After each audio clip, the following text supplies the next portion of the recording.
जय माई की जय माँ पीताम्बरा।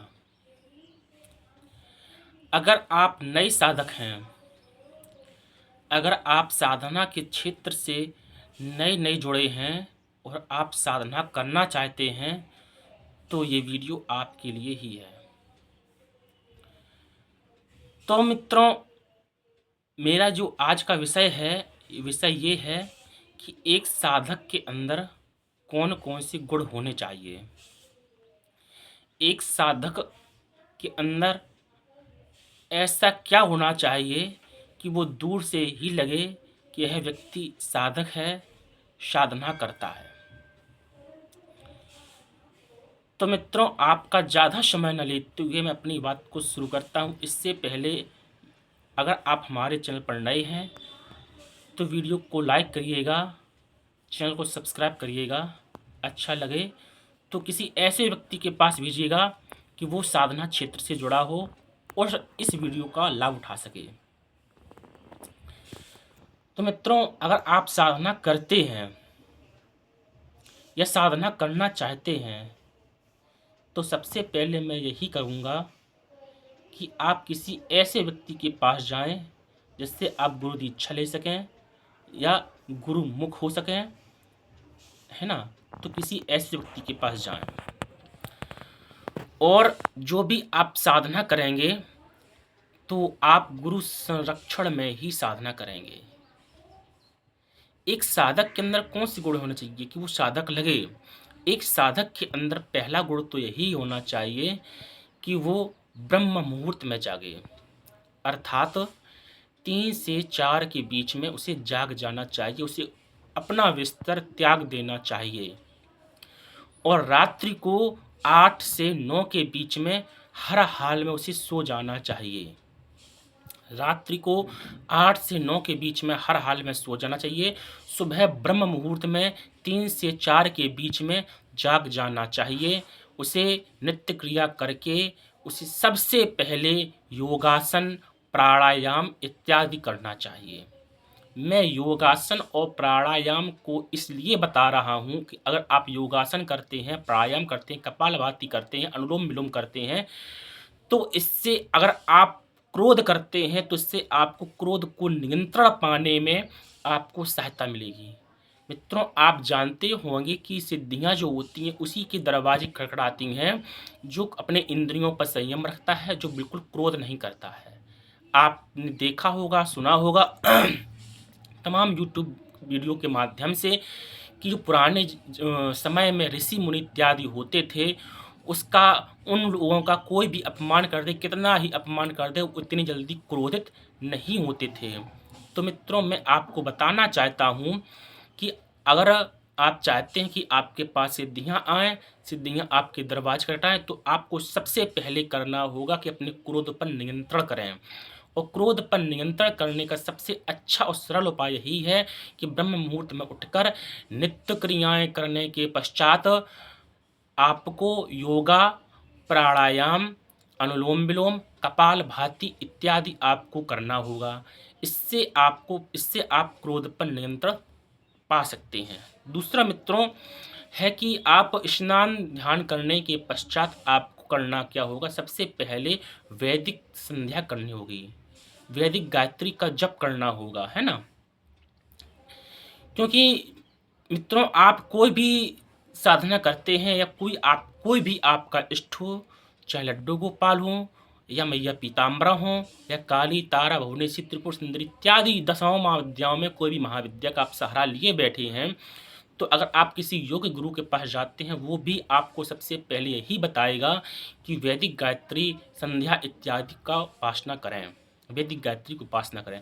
बिना गायत्री के कोई भी महाविद्या हो, कोई भी इष्ट हो, चाहे भगवान श्री हनुमान जी महाराज हों या भगवान श्री राम हो या कृष्ण हो या कोई भी आपका इष्ट हो, तो बिना गायत्री का आप विशेष फल आपको नहीं मिलने वाला है। तो सबसे पहले वैदिक गायत्री का जप करें, तप करें, नियम करें। आपको नियम कौन कौन से करने होंगे, आप सबसे पहले आपको जो दिखावा का सबसे बड़ा जरिया है मोबाइल, सोशल मीडिया यूज़र हैं तो आपको सोशल मीडिया से दूर रहना होगा, आपको कम से कम बोलना होगा। आप जो जब करते हैं, तब करते हैं, उससे आपको ऊर्जा मिलती है और वही ऊर्जा अगर आप अधिक वाचाल हैं, तो आप बोलने वाले हैं, तो उसमें आप अपनी ऊर्जा खो रहे हैं। आपको गंभीरता अपने अंदर लानी होगी। अगर आपके अंदर गंभीरता है, कम बोलने वाले हो, तो ये आपके अंदर ये नियम होने चाहिए, कम से कम बोलें। आपका जो जिस रूम में या जिस जिस कमरे में आप साधना कर रहे हैं, वो कमरा आपका अलग ही होना चाहिए। उस कमरे में ना कोई आता हो, ना कोई जाता हो।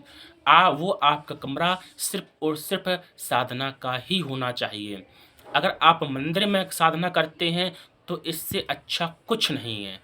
आपको नियम रखने हैं, नियम ये भी रखना है कि आप बाहर की चीज़ भूल जाइए। आप बाहर की कोई भी चीज़ नहीं खाइए। और अगर आप खाना खाते हैं, खाने में क्या लेते हैं, कोई भी तैलीय चीज़ नहीं लेनी है ना? कोई भी अधिक तैलीय चीज़ नहीं लेनी है, कोई ज़्यादा गरम खाना नहीं खाना है, गरम दूध इत्यादि नहीं लेना है। इससे होता क्या है कि आपकी इंद्रियों पे कंट्रोल नहीं रहेगा। अगर आप अपनी इंद्रियों पे कंट्रोल रखना चाहते हैं, तो आपको इस ऑयली चीज़ों से दूर रहना है, गरम चीज़ों से आपको दूर रहना है। मित्रों, अगर आप इंद्रियों पे नियंत्रण नहीं रख पा रहे हैं, तो इसीलिए मैंने आपको योगा बताया। आप शीर्षासन कर सकते हैं और आप भुजंगासन कर सकते हैं। और इन आसनों के माध्यम से इन आसनों की सहायता से आप अपने इंद्रियों पर नियंत्रण रख सकते हैं। तो मित्रों, अगर आप साधक हैं, साधना के क्षेत्र में जा रहे हैं, तो इसमें एक विशेष चीज़ है जो विशेष लगा रहे हैं, इसमें ध्यान आता है। मैंने पिछली वीडियो में आपको ध्यान के विषय में बताया था कि अगर आप ध्यान के क्षेत्र में जाते हैं, तो आप अपनी साधना को और तीव्र कर सकते हैं। मित्रों, जो पुराने समय में होते थे, जो ऋषि मुनि इत्यादि होते थे, वो जप तो करते ही थे, लेकिन जप के बाद वो ध्यान में जाते थे, ध्यान लगाते थे। ध्यान किसका लगाना है, वो आपको चुनाव करना है। आपका इष्ट कौन है, उन्हीं पर ध्यान लगाना है। या अगर आप ध्यान लगाते हैं, तो यूँ कह सकते हैं, जो आज्ञा चक्र है, आज्ञा चक्र पर आप ध्यान लगा सकते हैं। आँखों को बंद करके भी लगा सकते हैं, आँखों को खोल कर भी लगा सकते हैं। आपको ध्यान अगर आप लगाते हैं, तो आपकी साधना और भी तीव्र हो जाएगी। इस ध्यान के कई फ़ायदे हैं। पहला फ़ायदा तो यही है कि आप जब जप करते हैं, तो आपका जो मन मस्तिष्क है कि वो एक जगह स्थिर ना रहकर कई जगह पर भटकता रहता है।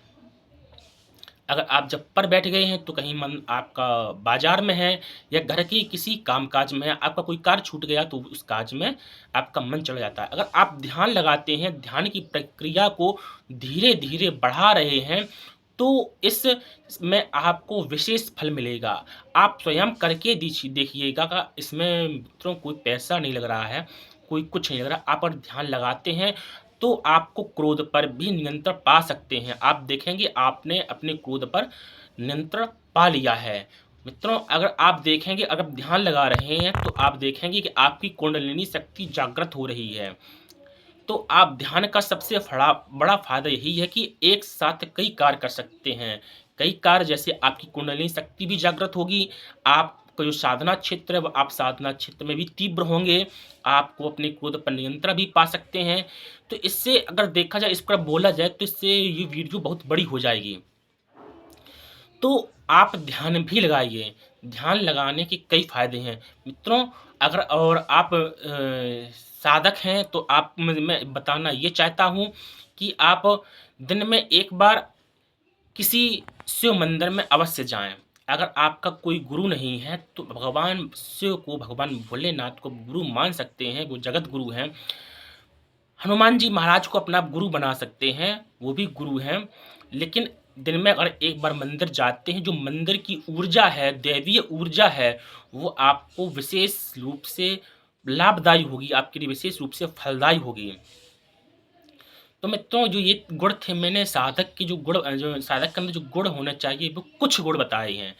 मित्रों, अगर इस पे वीडियो बनाएँगे, तो वो बहुत बड़ी हो सकती है।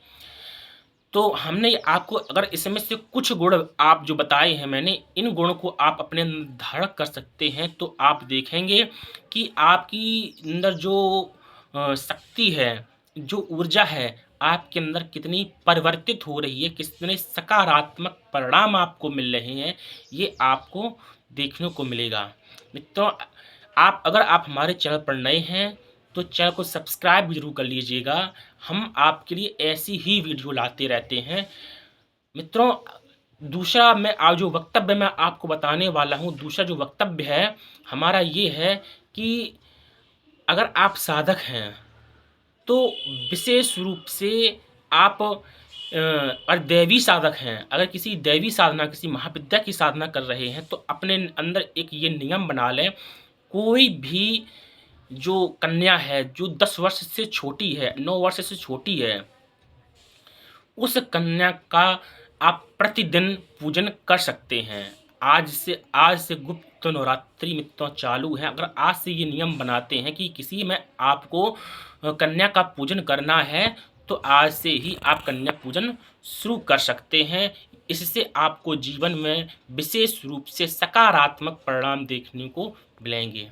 ठीक है मित्रों, जय माई की। आप सभी लोग अपना ख्याल रखें और इस तरह की वीडियो देखने के लिए हमारे चैनल को सब्सक्राइब कीजिएगा और अच्छा लगे तो शेयर भी करिएगा। जय माई की, जय माँ पीताम्बरा।